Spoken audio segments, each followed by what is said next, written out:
Selamat datang kembali di channel Liu Gadget. Hari ini kita akan membandingkan Xiaomi 14T Pro versus iPhone 13. Salah satu alasan kenapa kedua smartphone ini saya bandingkan itu adalah dari rentan harganya. Ada di kepala 8-9 jutaan. Sekaligus menjawab beberapa pertanyaan dari kalian seperti mending beli iPhone lama atau Android terbaru. Kemudian apakah iPhone lama yang sudah berumur 3 tahun kayak iPhone 13 ini itu masih bisa berkompetisi dengan Android yang terbaru. Dan yang terakhir, bagi kalian yang sering membandingkan iPhone dengan Android tapi kelasnya mid-range ataupun bahkan entry level, ya setidaknya bandingkanlah iPhone dengan Android tapi rentan harganya mirip-mirip, maka mereka bakal bisa berkompetisi. Tapi sebelum kita mulai, di video ini saya tidak akan menyebutkan spek di atas kertas satu persatu, kalian bisa melihat di website. Saya lebih menekankan user experience, jadi lebih bakal relate ya nanti kalau teman-teman beli antara kedua smartphone ini. Yuk langsung saja kita mulai videonya. Terima kasih yang sudah subscribe. Let's go. Pertama kita mulai dari harga dulu, dimana iPhone 13 itu di harga 8-9 juta itu masih di 128 GB, sedangkan Xiaomi 14T Pro di rentan harga 8-9 juta. Base modelnya aja 256 GB, udah 2 kali lipatnya, bahkan nggak sampai 9 juta, teman-teman bisa mendapatkan varian 512 GB. Ditambah lagi paket pembeliannya lebih lengkap di Xiaomi 14T Pro ya, sudah ada case, bahkan charger di dalam boxnya.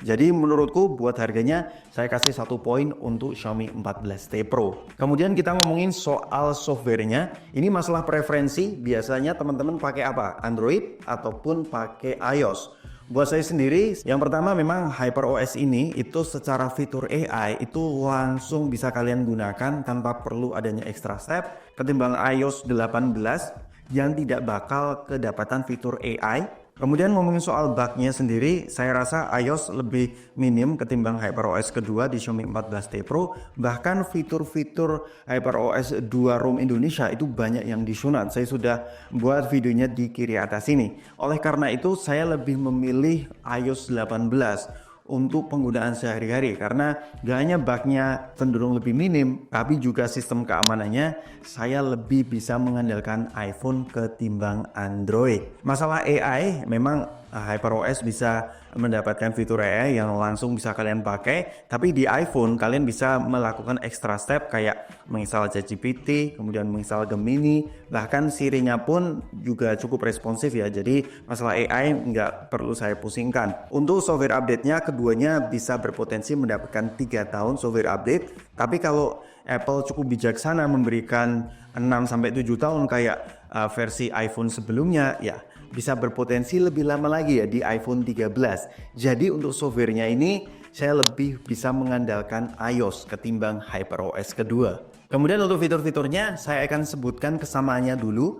Keduanya sama-sama mendukung IP rating IP68. Koneksinya juga sama-sama sudah mendukung 5G, eSIM juga ada keduanya. Untuk wireless charging sudah ada keduanya. Xiaomi 14T Pro itu bisa up to 50 watt, sedangkan iPhone itu bisa MagSafe. Masalah stereo speaker, keduanya ternyata cukup bersaing. Saya sudah nyalain Dolby Atmos, bahkan immersive sound di Xiaomi 14T Pro itu keduanya mirip-mirip, meskipun sedikit agak bulat suaranya di iPhone 13, tapi jaraknya dikit banget. This is the DJI Flip Drone. Ini adalah foldable drone pertama dari DJI yang barusan rilis. Yuk kita unboxing, first impresi dan bagaimana cara menerbangkannya. This is the DJI Flip Drone. Ini adalah foldable drone pertama dari DJI yang barusan rilis. Yuk kita unboxing, first impresi dan bagaimana cara menerbangkannya.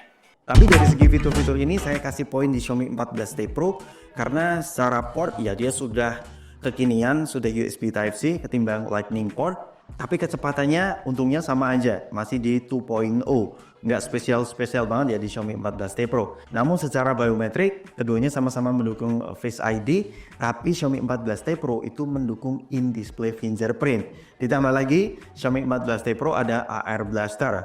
Kalau iPhone 13 itu cuma silent button aja. Jadi buat fitur-fiturnya, saya kasih poin untuk Xiaomi 14T Pro. Kemudian untuk desainnya, ini masalah preferensi. Kalian suka smartphone yang konvensional ukurannya ataupun yang agak compact. 6,67 inci melawan 6,1 inci.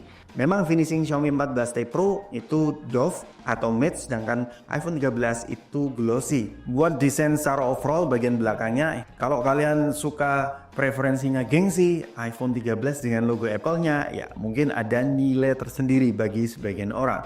Tapi saya nggak terlalu pusing masalah desain ini, bahkan secara ergonomis, saya rasa frame-nya itu lebih tipis di Xiaomi 14T Pro, kemudian bagian backdoor-nya itu ada kesan curve melengkungnya gitu, jadi lebih nyaman ketimbang iPhone 13 yang full kotak. Tapi untungnya keduanya sama-sama memiliki build material yang premium ya. Frame-nya menggunakan bahan dari metal, kemudian bagian depan dan belakang itu sama-sama pakai kaca. Jadi buat desainnya ini saya kasih poin 1 untuk keduanya. Kemudian untuk layarnya, ini nggak usah panjang lebar, secara panel AMOLED versus OLED, kalau kita bandingkan side by side itu kualitasnya sama-sama bagus. Tapi yang saya rasakan memang Xiaomi 14T Pro yang bisa up to 144Hz itu jauh lebih smooth di Xiaomi 14T Pro. Kemudian kalau kalian nonton jelas tidak kepotong ya, kayak di iPhone 13 lebih full view display aja di Xiaomi 14T Pro.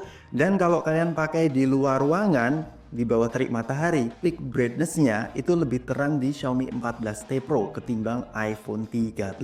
Jadi buat layarnya sendiri, hands down saya kasih poin di Xiaomi 14T Pro. Kemudian untuk spesifikasi dan performa, kalau kita melihat spesifikasi di atas kertas, A15 Bionic ini sudah berumur 3 tahun ketimbang Dimensity 9300 Plus.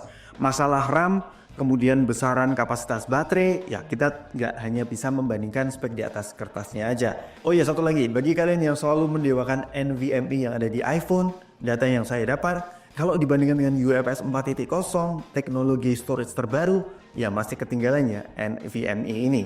Tes pertama saya menggunakan Geekbench 6.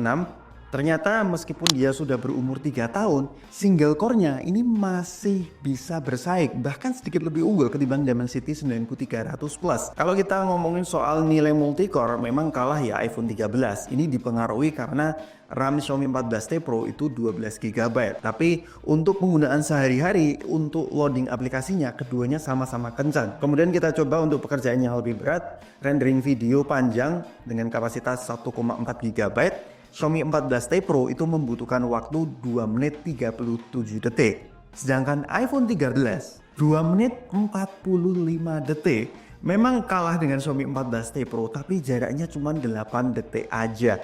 Tapi kalau ngomongin soal potensi bermain game, karena Xiaomi 14T Pro itu memiliki layar 144Hz, bermain game kayak PUBG, kemudian MLBB, frame rate-nya bakal lebih tinggi ketimbang iPhone 13 yang stuck di 60 fps aja. Buat penggunaan sehari-hari, iPhone 13 cenderung lebih adem ketimbang Xiaomi 14T Pro, tapi memang secara raw performance di Xiaomi 14T Pro itu lebih unggul ketimbang iPhone 13.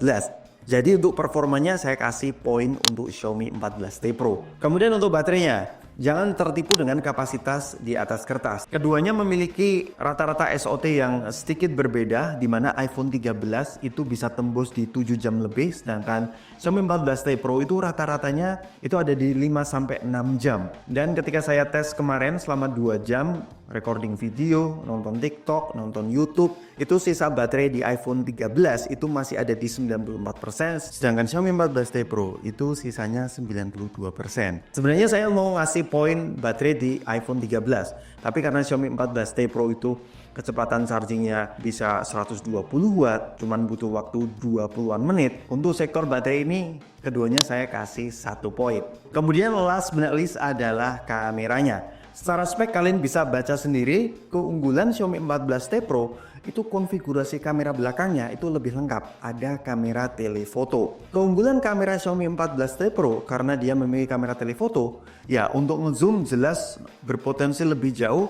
Bahkan opsi untuk portrait fotografi itu lebih banyak di Xiaomi 14T Pro ketimbang iPhone 13. Portraitnya cuman bisa di kamera utamanya atau 1 kali. Untuk kualitas fotografi secara overall, iPhone itu masih unggul di keakuratan warna, sedangkan iPhone 14T Pro itu masih angin-anginan. Kadang kalau kalian mau pakai Leica Vibrant itu memang siap di-post di sosial media tapi kurang akurat. Tapi kalau kalian pakai Leica Authentic, ini seleranya subjektif ya, dan saya salah satu orang yang suka dengan Leica Authentic. Dan kalau kita lihat lebih dekat, ternyata juga lebih tajam di Xiaomi 14T Pro. Bahkan di beberapa skenario, noise yang dihasilkan itu lebih minim di Xiaomi 14T Pro.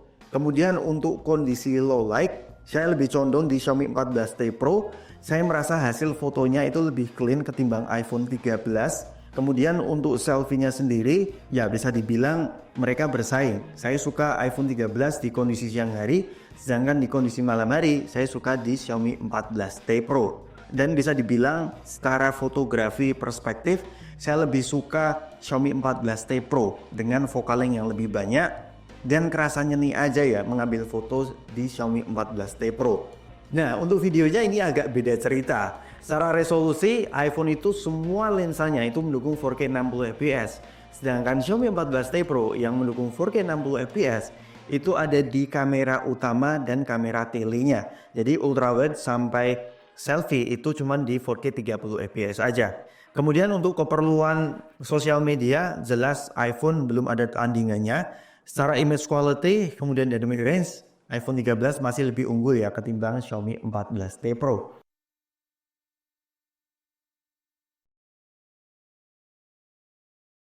Untuk ultrawide-nya sama-sama di 4K 30 fps. Ya, kalau dari ke matahari Xiaomi sebenarnya sudah bagus. Tapi kalau udah ngomongin video, I think iPhone definitely much better. Kita switch coba ke kamera utamanya. Ya.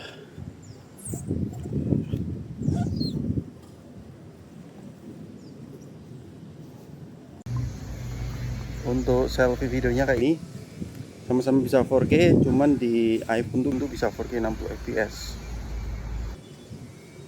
Tetap iPhone sih buat videonya. Di semi low light, kalau skin tone mah masih natural di iPhone ya. Di Xiaomi agak bluish gitu, dan image-nya juga agak kewalahan di Xiaomi. Blown out banget bagian mataharinya. So, what do you guys think?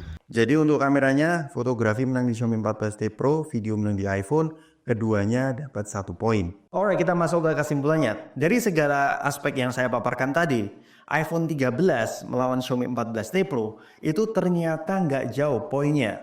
Xiaomi 14T Pro mendapatkan 7 poin, sedangkan iPhone 13 itu mendapatkan 5 poin. Mengingat umurnya sudah 3 tahun tapi masih unggul di beberapa aspek kayak software experience bisa lebih reliable, baterai lebih awet, video lebih bisa diandalkan, bahkan harganya lebih stabil. Gak salah kalau kalian pilih iPhone 13. Kalau milih Xiaomi 14T Pro, kalian juga punya alasan yang kuat ya. Bahkan kemarin kakak saya cewek, ketika saya tawarkan Xiaomi 14T Pro, iPhone 13, bahkan S24 FE di rentang harga yang sama, kakak cewek saya itu justru pilih Xiaomi 14T Pro. Itu cewek loh. Jadi ini sesuaikan aja kebutuhan teman-teman. Kalau saya pribadi, kalau kalian tanya, kayaknya saya pilih iPhone 13 ya, karena kebutuhan konten. Sampai ketemu di video selanjutnya. Jangan lupa untuk subscribe channel Dewi Gadget. See you in the next video. Bye-bye.